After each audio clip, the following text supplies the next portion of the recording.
সম্মানীয় দর্শকবৃন্দ, ব্যাংকিং ব্যবস্থায় আমূল পরিবর্তন আসছে। যে কোনো ব্যাংকে যদি আপনার অ্যাকাউন্ট থাকে বা আপনি যদি ইউপিআই ব্যবহার করে থাকেন, তাহলে এই ভিডিওটি খুবই গুরুত্বপূর্ণ হতে চলেছে। কেননা গতকাল শুক্রবার লোকসভায় ব্যাংকিং সংশোধনী বিল পেশ করেছে মোদি সরকার। এর ফলে ব্যাংকিং ব্যবস্থায় আমূল পরিবর্তন আসছে। কি পরিবর্তন আসছে সম্পূর্ণ আপডেট আপনারা পাবেন, তাই ভিডিওটি দেখুন এবং চ্যানেলে নতুন হয়ে থাকলে ছোট্ট চ্যানেলটি সাবস্ক্রাইব করে নোটিফিকেশন অল করে রাখতে ভুলবেন না। এবং যেসব ব্যক্তি ইতিমধ্যেই সাবস্ক্রাইব করে রেখেছেন তাদের জানাই অসংখ্য ধন্যবাদ। দেখুন ব্যাংকিং ক্ষেত্রে কি পরিবর্তন আসছে। শুধু ব্যাংক অ্যাকাউন্ট নয়, স্বামীর ইউপিআইয়ের উপরও এবার সমান অধিকার পাবেন স্ত্রী। এমনকি সন্তানরা পর্যন্ত এ ব্যাপারে পিছিয়ে থাকবে না। শুধু পরিবার নয়, যে কাউকে দেওয়া যাবে নিজের ইউপিআই ব্যবহারের সুযোগ। ফলে নিজের স্মার্টফোনের মাধ্যমেই অন্যের অ্যাকাউন্ট থেকে মেটানো যাবে টাকা। সৌজন্যে রিজার্ভ ব্যাংকের নয়া ঘোষণা। শুধু তাই নয়, অদূর ভবিষ্যতে ব্যাংক অ্যাকাউন্টে একাধিক নমিনি রাখতে পারবেন গ্রাহকরা। শুক্রবারে লোকসভায় ব্যাংকিং আইন সংশোধনী বিল পেশ করেছে মোদি সরকার। সেখানে একাধিক পরিবর্তনের প্রস্তাব দেওয়া হয়েছে।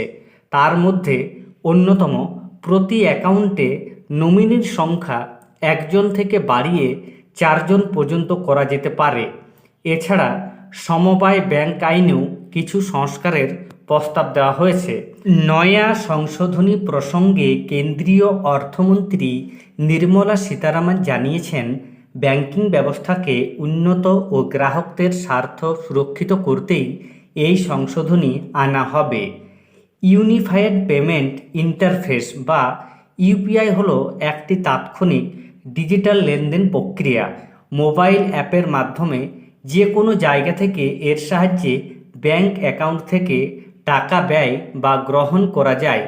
সেই ব্যবস্থাকে আরও বেশি জনপ্রিয় করে তুলতে বৃহস্পতিবার নতুন ফিচার আনার কথা ঘোষণা করেছেন আরবিআই গভর্নর শক্তিকান্ত দাস। ইউপিআইয়ের নতুন এই ফিচারের নাম ডেলিগেটেড পেমেন্ট। এর মাধ্যমে পছন্দমতো কোনো ব্যক্তিকে নিজের ইউপিআই দিয়ে ব্যাংক অ্যাকাউন্ট থেকে লেনদেন করার অনুমতি দিতে পারবেন গ্রাহক। এক্ষেত্রে দ্বিতীয় ব্যক্তির আলাদা কোনো ব্যাংক অ্যাকাউন্টের প্রয়োজন পড়বে না। সহজ ভাষায় বললে, আপনার ব্যাংক অ্যাকাউন্ট রয়েছে এবং সেটির সঙ্গে যুক্ত থাকা মোবাইল নম্বর দিয়ে আপনি ইউপিআই ব্যবহার করেন, কিন্তু আপনার স্ত্রী অথবা সন্তানের ব্যাংক অ্যাকাউন্ট নেই। এক্ষেত্রে তাদেরও সেই ইউপিআই ব্যবহার করার সুযোগ দিতে পারবেন। তবে শুধুমাত্র সেভিংস অ্যাকাউন্টেই কাজ করবে এই ডেলিগেটেড পেমেন্ট ব্যবস্থা। দেশে ক্রমশ বাড়ছে ডিজিটাল লেনদেন। এই ব্যবস্থা চালু হলে গ্রামাঞ্চলে ইউপিআইয়ের ব্যবহার বাড়বে বলেই আশাবাদী আরবিআই গভর্নর। এ প্রসঙ্গে থার্ড পার্টি পেমেন্ট অ্যাপ কিউইর সহ প্রতিষ্ঠাতা মোহিত বেদি বলেন, অভিভাবকের নজরদারিতে নাবালক সন্তানরাও যাতে এই ব্যবস্থার সুযোগ নিতে পারে তা নিশ্চিত করতে চাইছে রিজার্ভ ব্যাংক।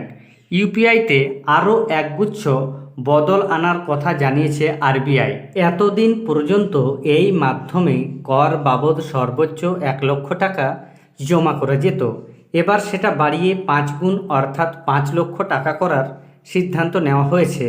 ইউপিআইয়ের মাধ্যমে গ্রাহক এখন 2 লক্ষ টাকার শেয়ার কেনাবেচা করতে পারবেন। বিমা ও আইপিওর ক্ষেত্রে খরচ করা যাবে সর্বোচ্চ 5 লক্ষ টাকা। তবে সাধারণ লেনদেন 1 লক্ষ টাকাতেই বেঁধে রেখেছে আরবিআই। এছাড়া চেক যারা ব্যবহার করেন তাদের জন্য একটা নতুন নিয়ম আসছে। বলা হচ্ছে, বর্তমান সময়ে আপনি যদি চেক ক্লিয়ার করতে যান, তাহলে চেক ক্লিয়ার হয়ে আপনার অ্যাকাউন্টে টাকা আসতে কমপক্ষে 2 দিন সময় তো লাগবেই, কিন্তু খুব শীঘ্রই এই সময়কে কমিয়ে 2 ঘন্টায় নিয়ে আসা হবে। এর জন্য নতুন সিস্টেমে চেক স্ক্যান করা হবে। 2024-25 আর্থিক বছরের জন্য তৃতীয় মুদ্রানীতি পর্যালোচনা ঘোষণা করার সময় এটি ঘোষণা করেছিলেন ভারতীয় রিজার্ভ ব্যাংকের গভর্নর শক্তিকান্ত দাস। তাহলে বুঝতেই পারছেন ব্যাংকিং ব্যবস্থার সঙ্গে যুক্ত একগুচ্ছ নতুন নিয়ম আসছে। ধন্যবাদ।